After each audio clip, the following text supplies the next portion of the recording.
Hola amigos de YouTube, aquí su compa comienzo en otra de mis historias, y pues ya que jugué Black Souls y Repo, pues me llegó una historia más al mate, porque sin más que decir, que comience la historia.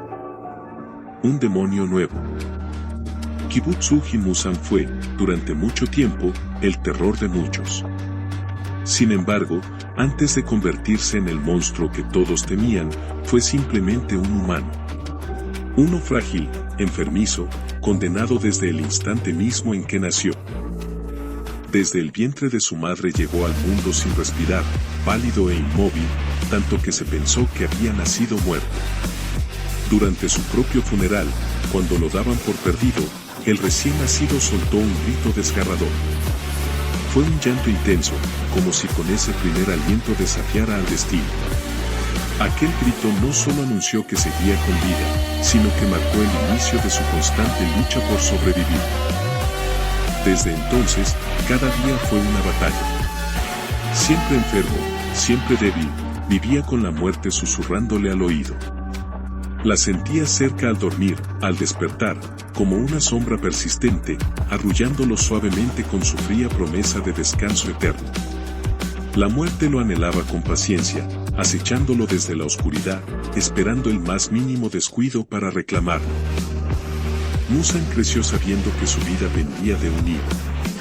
En su adolescencia, la enfermedad finalmente lo doblegó, pasó sus días postrado en una cama, atendido por un médico que le suministraba extraños brebajes con la esperanza de prolongar su existencia. Día tras día, su cuerpo se deterioraba, resistiendo apenas mientras su alma se llenaba de rabia, impotencia y desesperación. Vivía entre la esperanza de seguir y el deseo de rendirse, de dejar de sufrir. Pero su mente, obstinada, se aferraba a la vida. Hasta que, un día, el médico le ofreció un último remedio, un brebaje repugnante, terroso, que le revolvía el estómago. Musan lo bebió entre maldiciones, con asco, odiando a su médico y a sí mismo. Podía escuchar a la muerte riéndose detrás de él, burlándose de su miseria, de sus intentos fallidos por sobrevivir. Aquello fue el límite. Cansado, consumido por la frustración y el odio, Musan reunió sus últimas fuerzas. Tomó un matraz del laboratorio y, en un arranque de furia, aplastó el cráneo del médico. El golpe resonó como un acto de liberación, aunque también de condena. Cayó al suelo, respirando con dificultad, riendo entrecortadamente mientras maldecía a la vida por haberle dado un cuerpo tan débil, una existencia tan miserable. Maldita sea la vida. Maldito sea Dios. Gritó con la voz rota, mientras el aire huía de sus pulmones y sus ojos se cerraban lentamente. Y aún así, incluso en ese instante, su cuerpo luchaba. Aún deseaba respirar. Aún deseaba vivir. Todos estos recuerdos fueron vistos por Kamado Tanjiro. En un punto intermedio entre la vida y la muerte, se encontraba atrapado por la voluntad de Musan, quien se aferraba desesperadamente a él, intentando impedir que escapara de su influencia. El antiguo rey demonio no quería morir, y menos aún permitir que su voluntad desapareciera.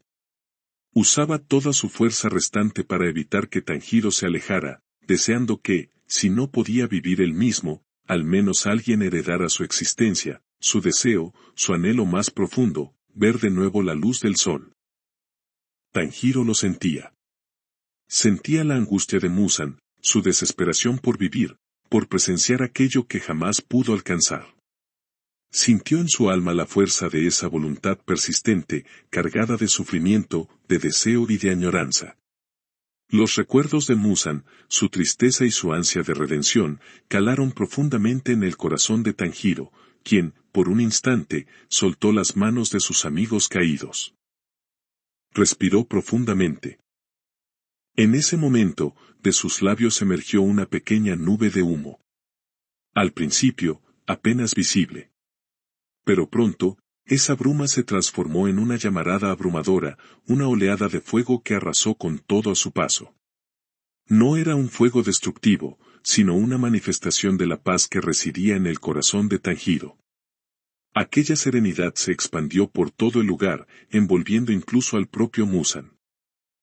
El antiguo rey demonio abrió los ojos y, para su sorpresa, se encontró en un vasto paisaje que no podía describir de otra forma más que como un paraíso, un cielo azul completamente despejado, una extensión infinita de agua cristalina y una calma absoluta.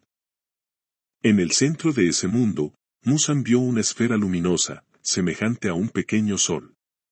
Sin darse cuenta, de su propio pecho emergió otra esfera, esta de color rojo carmesí. Ambas se elevaron hasta estar una frente a la otra. Al encontrarse, la esfera luminosa brilló con mayor intensidad, y a su alrededor comenzaron a aparecer pequeñas entidades de luz. Sin que Muzan lo notara, aquellas entidades tomaron su mano con suavidad. Y en ese instante, ambas esferas, la suya y la de luz, se unieron en un solo núcleo. Entonces, algo cambió. Muzan comenzó a rejuvenecer lentamente, su cuerpo retrocediendo en el tiempo hasta convertirse en un niño. Mientras tanto, aquel ser de luz apretaba con firmeza su mano. Un resplandor brillante los envolvió, y en medio de aquella luz intensa, ambos desaparecieron. En el mundo real, los cazadores restantes observaban con una mezcla de miedo y asombro. Habían presenciado cómo Tanjiro, controlado por la voluntad del rey demonio, se volvía contra ellos con una fuerza incontrolable. La desesperanza se extendía, pero entonces, algo cambió. De forma repentina, Tanjiro dejó de atacar. Su rostro, antes consumido por el odio y la oscuridad, se suavizó. Con una expresión serena, pronunció con voz baja y temblorosa: «Hermana, suéltame, por favor». Al mismo tiempo, apartó con delicadeza a Nezuko, quien apenas había sido curada de las heridas que él mismo le había causado. La miró con ternura, y con una expresión tranquila pero llena de amor, le dijo: «Nezuko, siempre serás mi amada hermana». Dicho esto, dio un paso atrás.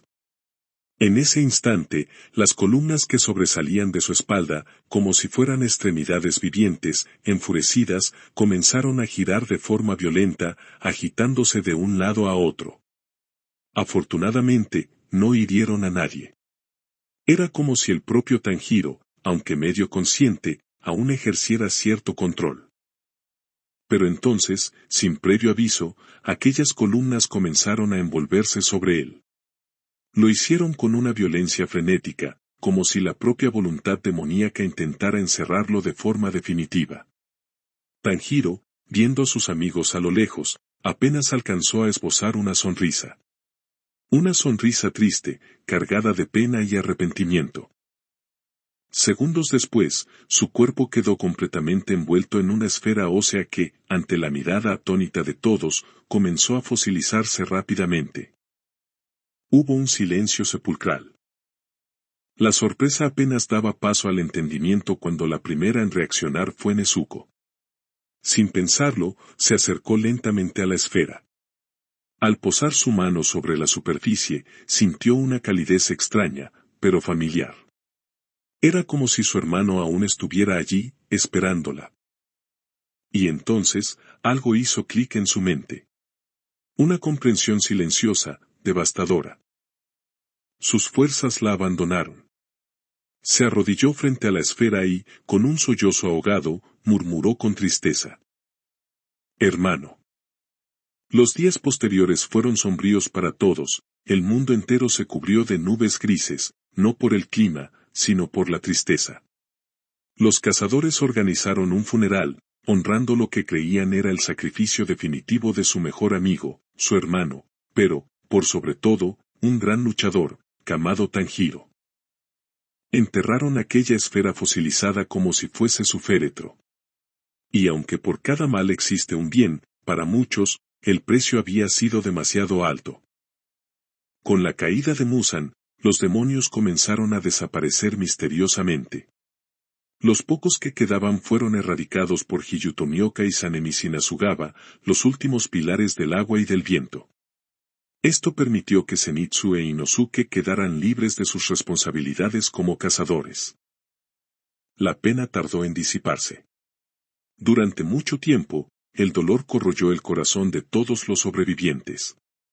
Pero el tiempo, junto con la paciencia, sanó las heridas. Las cicatrices permanecieron, sí, pero con ellas también los recuerdos, memorias de lucha, de amistad y de momentos irrepetibles. Muchos años después, en un futuro muy lejano. En medio de una ciudad moderna, durante una noche común, varios obreros trabajaban en la cimentación de un nuevo edificio.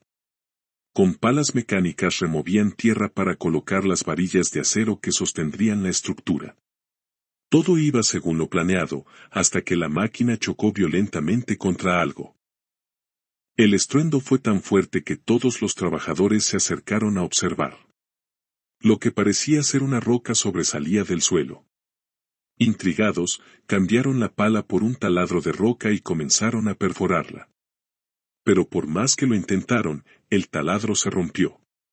Decidieron entonces excavar alrededor. Después de varios minutos, lograron desenterrar completamente el extraño objeto. Todos quedaron boquiabiertos, no era una simple roca. Tenía formas irregulares, con patrones que recordaban a esqueletos humanos. A más de uno se le erizó la piel.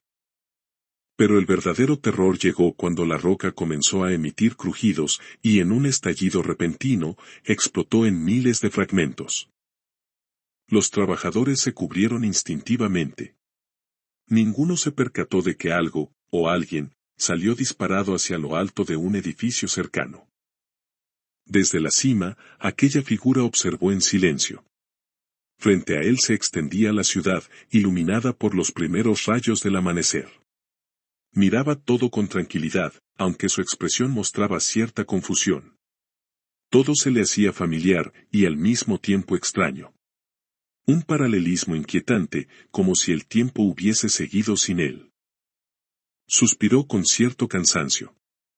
Luego, inhaló profundamente, permitiendo que cientos de nuevos aromas inundaran sus sentidos.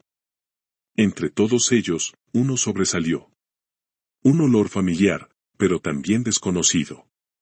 Otro paralelismo que decidió no cuestionar. Con una sonrisa tranquila, el ser dio un gran salto, cayendo al suelo con tal fuerza que dejó un cráter en el pavimento.